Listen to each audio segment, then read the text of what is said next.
Hello and welcome back to my YouTube channel and another video. It has been a few weeks. We've been trying to find our feet with this whole scheduling process, especially as we are jumping into prep, but you'll see all the updates come through very shortly. Obviously different time of day, different situation than what you're about to watch, but I'm just editing this video and I didn't actually film an intro. Slay. But join me for a Slay upper body session. This is the second upper body session I do in my program, and I brought you along for a very chatty session. We spoke about lots of cues, basically how I'm training, why I'm training, the way that I do, and giving you lots of golden nuggets in this fucking video that you can straight away apply in your training as well. So I hope you enjoy the video. Make sure you like, comment and subscribe if you enjoyed as well. We are very much well and truly growing the channel, which is actually insane. So welcome, hello, hi to all the new fucking faces, and I look forward to having you be here along for the ride. Enjoy this video.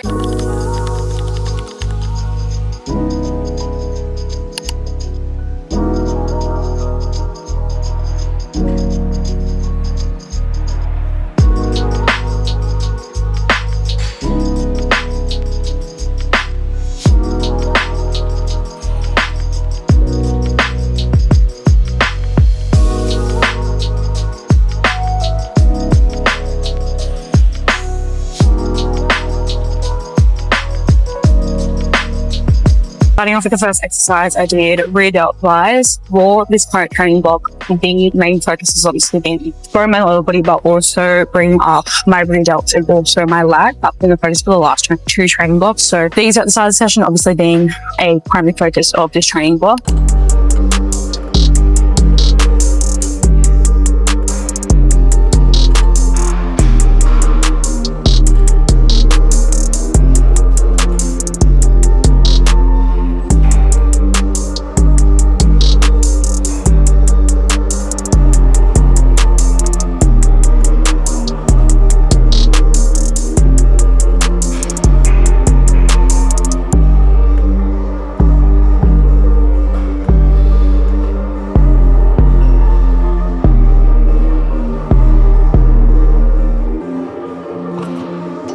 With the rear delt flies, one of the biggest common mistakes I see people make when they're doing them, and they never actually feel it in their rear delt when they're performing them, or they feel it in their traps and things like that, is they either go way too far back when they're doing an actual movement themselves, or they start to shrug their shoulders. So it's really important to focus on keeping your shoulders relaxed when you are doing them. How I set up for rear delt fly in particular, I like to have one knee on the bench or one knee on the seat, and then I'm in a more upright position. Rather than sitting down, I just find that the positioning of it, when I am seated on the machine, I'm a little bit too low where I'm more like this, and I can't really get my shoulders around the chest padding, if that makes sense. So because I'm a little bit higher up, I can get a deeper stretch through the front. So that's why I set up like that. And we're only coming back as far as your arm being in line with your shoulders. You don't need to go any further back, because then we start to just focus on getting range and not actually placing tension on the right muscles. Now I'm going into a neutral grip pull-up. I'm doing it on the machine assisted. Being in a build phase and my heavier weight of my journey, these start to get more challenging. So I like to use the assistance, and a lot of the times if you are wanting to learn how to do a pull-up or you want to get better at doing pull-up, adding an assistant is going to help you do that. Obviously you want to make sure you are strengthening the prime muscle groups of it, so that's obviously your lats, your back, even your biceps as well. So doing things like pull down, bicep curls, things like that are all going to strengthen those muscles, and that's usually where I would start a client if they want to pursue that sort of goal in their journey. And then introduce them to the machine assisted, for example. That's going to allow you to take some of the weight off it and allow you to practice that movement pattern and the movement of a pull-up with some more assistance. If I was to not do this, I would rather do it with a band, purely because it takes away that external stability of the machine as well. So you actually get a feel of what it would be like hanging in midair, if that makes sense. So I would start with that, then go to the band, and then you can also incorporate things like negatives and stuff like that too. But basically how I'm working out this is I'm going to do as many reps as I can with just body weight. So I've been averaging anywhere between 2 to 4 reps body weight. And then once I do that, I finish up the rest of the set with my assistant. So that way I'm still getting in the right amount of volume. I'm still hitting reps, but I'm still overloading each week. Can I get 1 extra rep body weight? Things like that. I'm doing a couple warm-ups first to start off with. And when I do my warm-ups as well, I'm not overly doing it and doing 100,000 different reps. Starting off with a lighter or a heavier resistance. So it's taking more of my body weight off. Doing 3 reps. Going to do 1 more with a lighter resistance, probably do 2 more reps just to feel the movement, get my nervous system ready and primed to go. And then I'm going to go into my first set.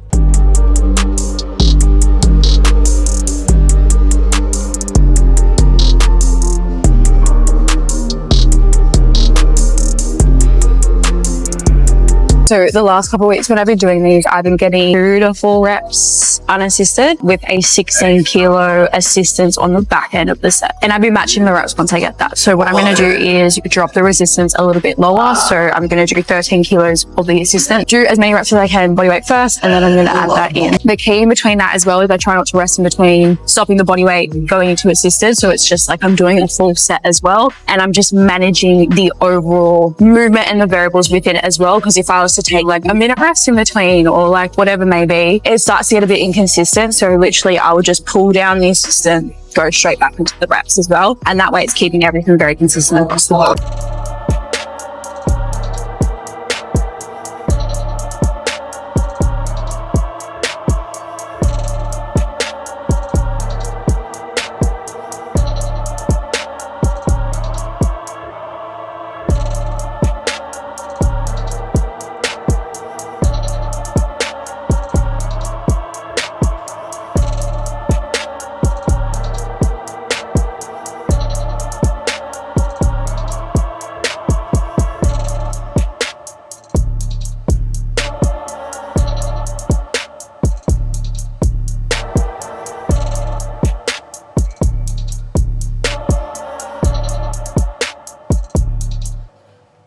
The reps themselves body weight, they're definitely challenging, but I don't actually like this machine really at all. And why I would much prefer a bed anyway is I don't like where my feet are positioned, because as you can see when I do the actual body weight reps, my hips are more underneath my body when I'm in the air, whereas when I do it on foot, my legs feel so far behind me, so it just feels fucking weird. But we make do. One of the biggest mistakes I see when people do it is they're not actually using their lats to lift themselves up, which is why they never really progress with the pull-up.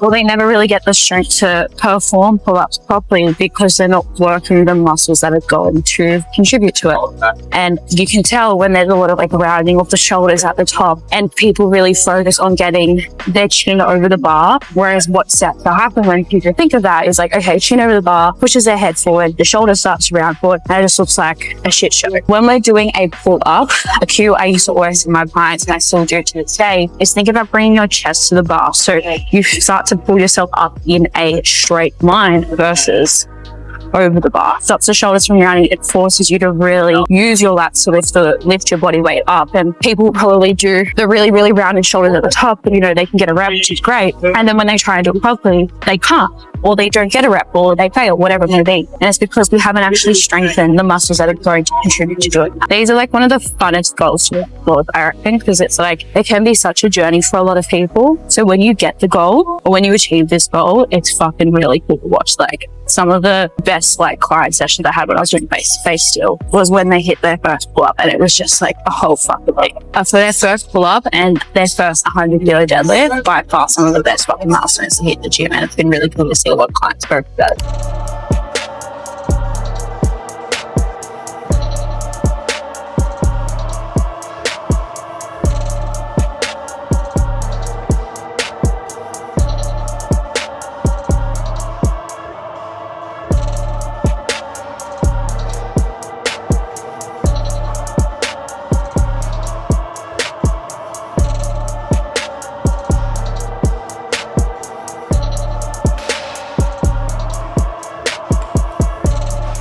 The third exercise is a overhand grip row. These are feeling really smooth today. Like, I did this weight last week and I only got 3 sets of 8, but we did 12 in the first set, so that's a slate. With this move in particular, because it is an overhand grip, a little bit of a wider grip, this is going to be more for rear delts and upper back. So obviously, first move we did rear delt fly, back for rear delt, then going into a little bit pull up, that's going to target more of our lats. Now we're doing a bit of upper back and rear delt work. When I first had these put in my program, I was very, very upright and stiff, and it just didn't feel really good at all. So I like to have just a very, very small movement. It's not really momentum. I'm not relying on it to get the weight moving. It's purely just to allow myself to get a little bit more of a stretch. I really cannot take myself seriously when I'm using these straps though, because it looks like I'm using like gloves. If you know, straps are an absolute game changer for this, especially like I'm doing RDLs 3 times a week. I'm doing row pull-ups. There's so much grip strength required in this program. I would not be able to lift as heavy as I do. I would not be able to progress as much as I do, or have the strength and the muscle development that I have if I wasn't using straps. because I would be so capped with how heavy I could lift, with how many reps I could do. So I always use straps at any sort of row variation. Use it for pull-up variations as well. Obviously, like the RDLs, even lunges, any sort of like dumbbell holding exercise. I highly recommend investing in there because this changes just changed everything for the way I train and how I can progress, because I'm not limited by my grip strength or the fact that my calves are going to rip off the boat.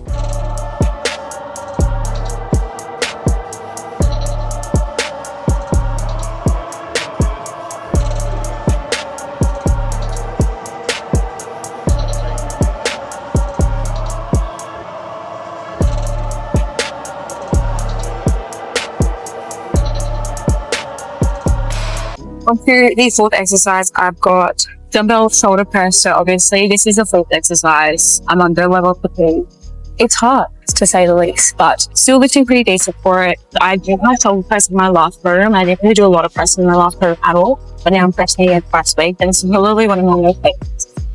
To be honest, any sort of press I don't like. But given it is my fourth exercise in the first pressing move of the session, I still did one move on top set leading into it, just to practice the movement, just practice technique, and just get a feel for the weight. If I was to start lifting 15 kilos overhead off the bat, it feels pretty far. So I just did a set of like 3 reps with 10 kilos just to feel it. And now I'm going to go into my first set. I've got 3 sets of 8 to 10. 8 to 12. Last week I got all 3 sets of 8. So see if we can get a rep progression here. I haven't really seen much progress with my presses purely because I have had like a little bit of a neck niggle I've been dealing with, and it has gone down since, which has been good. And I think it was around this time last year, like I did something to my neck. I just don't think I actually warmed up properly in the morning. I remember I trained like really early before I had client sessions, and then like something happened when I did a press, did my rehab and like healed it. But then also since being online and since being working basically a desk job, I'm getting a lot of like issues like that. Done my due diligence. I'm making sure I'm warming up properly. We actually bought a new bed as well, so the mattress has been helping, and also just make sure I'm taking regular breaks throughout the day and just breaking up my work days, just not sitting at the laptop 24/7. So it's been helpful and it's definitely seen improvements, but I'm also like, there's a little bit of that hesitation to like want to push these exercises because I'm scared of hurting myself, which is very common and normal when you have injured yourself in the past or anything like that, where you have a little bit of that apprehension going into it again. So obviously you don't want to be putting yourself in pain, but obviously if you're doing everything you need to going into it, you know, you do your warm up, you do your rehab, and you've ticked all those boxes and you progress in a way that's sensible, you know, you're not just putting yourself under heavy load for no fucking reason, then you should be fine to do this thing.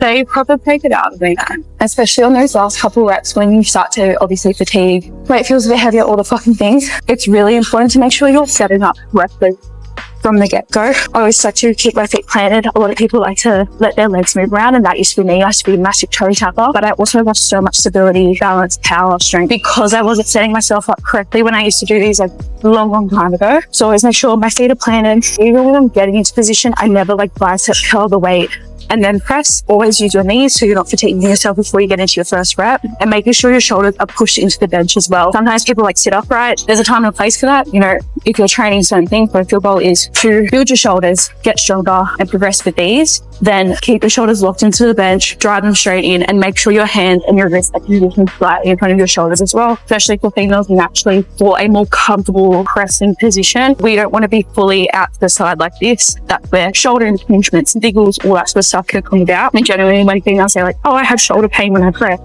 it's because they're pressing like that. Make sure your elbows are slightly in front of the body, like 45 degrees in front, and you're pressing in that plane as well, and they'll look much better. Your shoulders will actually grow. You'll actually build that like nice defined shoulder, and they won't hurt all the time. So that's a slate. was finishing with the last week's set, but single arm lateral raises, and normally I'd be setting this with bicep curls, but the other day I meant to do tricep extensions and all the cables were fucking taken on the day I need to do them, so I just swapped around those two. Normally I like to use a cuff for these as well, but Jackson stole mine and I haven't taken them back to him yet. So I find like weight wise I'm definitely very limited with this because I do feel my wrist starts to give way first, so do a little bit heavier for my first set. I only got 9 reps, so I've just dropped the weight back down to what I was doing the last couple of weeks, going for more reps there, and then for the tricep extensions as well. And usually it is program driven with the rope, but similar thing where I found the rope was just like really unstable. My elbows do not like at all, shoulders felt very locked, it just felt weird, so I've been using this attachment instead and I'm finding it so much better. Like I just feel so much more stable with the pole. I'm not getting like any sort of elbow pain or sort of like shoulder pain either, and I can feel like the triceps at the end. Like the pump I get when I train like triceps, bicep, shoulders is just ridiculous, and then when I go and pose I'm like, fuck, my upper body is really, really massive.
Thank you so much for watching this video. I hope you enjoyed it. Obviously it was a nice long chatty vlog, basically training upper and everything you need to know on how to build a beautiful back, shoulders and everything in between. But I hope you enjoyed the video. Make sure you like, comment and subscribe to the channel, and I'll see you in the next video.